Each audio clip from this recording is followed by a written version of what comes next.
दिल्ली की जीत सिर्फ नरेंद्र मोदी या अमित शाह साहब की जीत नहीं है।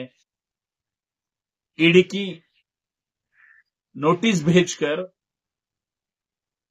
उन्हें डराया धमकाया जाता है। हमें ये सब पता है, हम ये सब जानते हैं, फिर भी इस देश की राजनीति खोखला करने की नरेंद्र मोदी, केंद्र सरकार, अमित शाह और उनकी सारी जांच एजेंसी हर एक विपक्ष पार्टियों को ईडी की नोटिस भेजकर उन्हें डराया धमकाया जाता है इस देश को बचाने के लिए, इस देश का संविधान बचाने के लिए, इस देश को खोखले करने वाले लोगों को सत्ता से भगाने के लिए।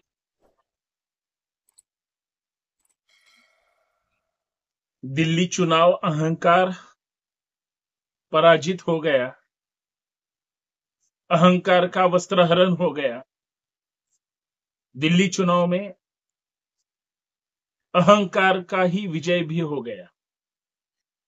एक ऐसा अहंकारी है जो किसी को नहीं पूछता और एक ऐसा अहंकारी है जो सबको डुबाने की ही बात करता है। भाजपा की सत्ता 27 सालों के बाद दिल्ली विधानसभा चुनाव में अभी उन्होंने जीत हासिल की, लेकिन दिल्ली की जीत अहंकार की जीत है। दिल्ली की जीत अहंकार और नफरत से भरी हुई जीत है। दिल्ली की जीत सिर्फ नरेंद्र मोदी या अमित शाह साहब की जीत नहीं है। दिल्ली की चुनावी जुमलों की जीत ईडी की जीत है, सीबीआई की जीत है, गवर्नर की जीत है, शराब घोटाले की जीत है और सत्ताधारी अरविंद केजरीवाल को छेड़खानी करने की जीत है। हमें लगता है कि पूरे भारत में अभी 20-25 ऐसे राज्य हैं जहां पे पूरा बीजेपी गवर्नमेंट की सत्ता है, लेकिन हमें ये पता होगा हर एक स्टेट में नरेंद्र मोदी, केंद्र सरकार, अमित शाह और उनकी सारी जांच एजेंसी हर एक विपक्ष पार्टियों को ईडी की नोटिस भेजकर उन्हें डराया धमकाया जाता है। हमें ये सब पता है, हम ये सब जानते हैं, फिर भी इस देश की राजनीति खोखला करने की बात ये सब मीडिया कर्मी और भारतीय जनता पार्टी के लोग करते हैं। उन्हें हुकुमशाही लाना है।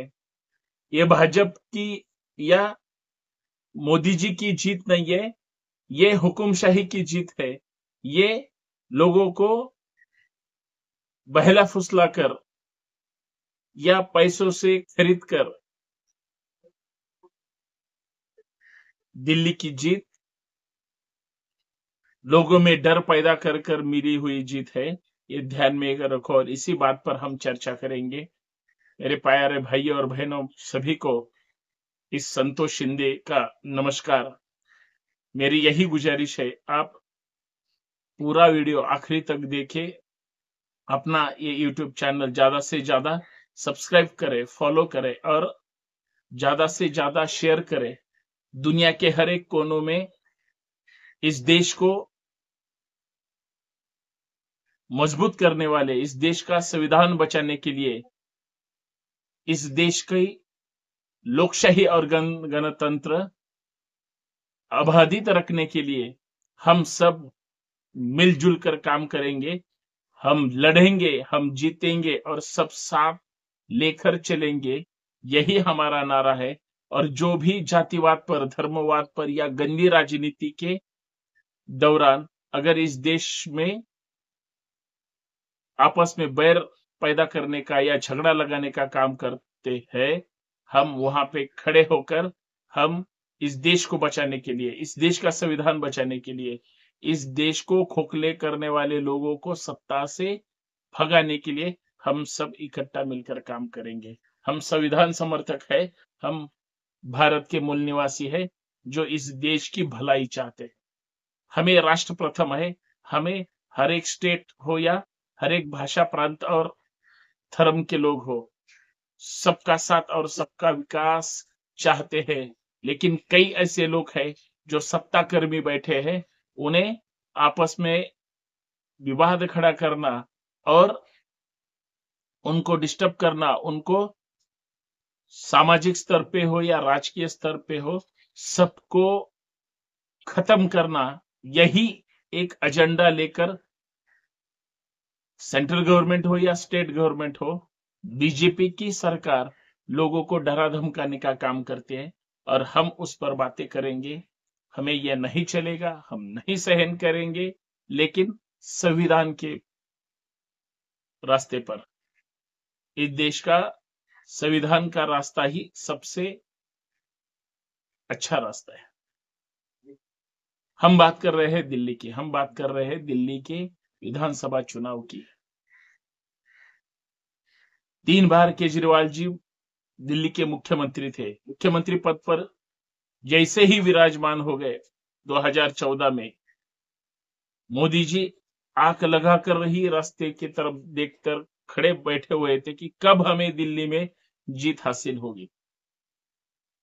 2014 का चुनाव लोकसभा या हर एक विधानसभा का जीत लिया और केजरीवाल ने दिखा दिया, हम अगर नए हैं तो क्या हुआ, हम डटकर अगर खड़े रहेंगे तो सब हो जाता है। झाड़ू लेकर सबको साफ कर दिया, कांग्रेस भी साफ हो गई। 3 बार मुख्यमंत्री पद पर बैठे हुए केजरीवाल अब 2025 में विधानसभा चुनाव हार गए। उनके प्रिय मित्र मनीष सिसोदिया भी हार गए। लेकिन ये हार उनको एक करारा झटका था। केजरीवाल जी का अहंकार हर एक बार उनके अच्छा करने के आड़ आ गया। लेकिन केजरीवाल जी हो या कांग्रेस हो, जो इंडिया गठबंधन में लोकसभा चुनाव में एक साथ थे, वो चुनाव में, विधानसभा का जो चुनाव था उसमें वो सामने खड़े होकर विपक्ष हो गए और विवाद करने लगे। अपने खिलाफ लड़ने को देखकर इंडिया आघाड़ी तहस नहस हो गई, ये तो सब जानते हैं। अरविंद केजरीवाल जी को छोड़कर विधानसभा चुनाव के ही दौरान उनके 7-8-10 विधायक उनको छोड़ के चले गए। भारतीय जनता पार्टी में उन्होंने प्रवेश कर दिया। खोखला हो गए केजरीवाल, लेकिन लड़ने की जिद उनमें जो थी वो बेकरार थी। और आपने अभी जो चुनाव दिल्ली का देखा, 22 सीटों पर बहुत सारा प्रयास कर आम आदमी पार्टी जीत गई। लेकिन उधर पूरा बहुमत लेकर दिल्ली विधानसभा चुनाव भारतीय जनता पार्टी, मोदी जी और उनके सहयोगी नेताओं के आशीर्वाद से और हर एक उनके तैर तरीके से दिल्ली चुनाव जीत गए। सबसे बेहद खुशी किसी को होगी, केजरीवाल जी हार गए, ये कांग्रेस को, क्योंकि कांग्रेस शीला दीक्षित जी के दौरान या दरमियान 3 टर्म सत्ता में थे। 15 साल तक उन्होंने सत्ता का मजा उठाया। वो शीला दीक्षित अब नहीं रही, लेकिन उनके पीछे भी उनका काम करने के लिए या उनका नाम आगे लेने के लिए या कांग्रेस बढ़ाने का काम किसी ने भी नहीं किया।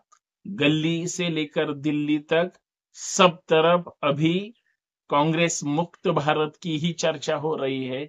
लेकिन उनके आग खुल नहीं रहे। आपस में झगड़ा कर करके अलग अलग कांग्रेस के ही अंतर्गत गठबंधन करके उस कांग्रेस को खोखला कर देने का काम कर रहे हैं। और यही सब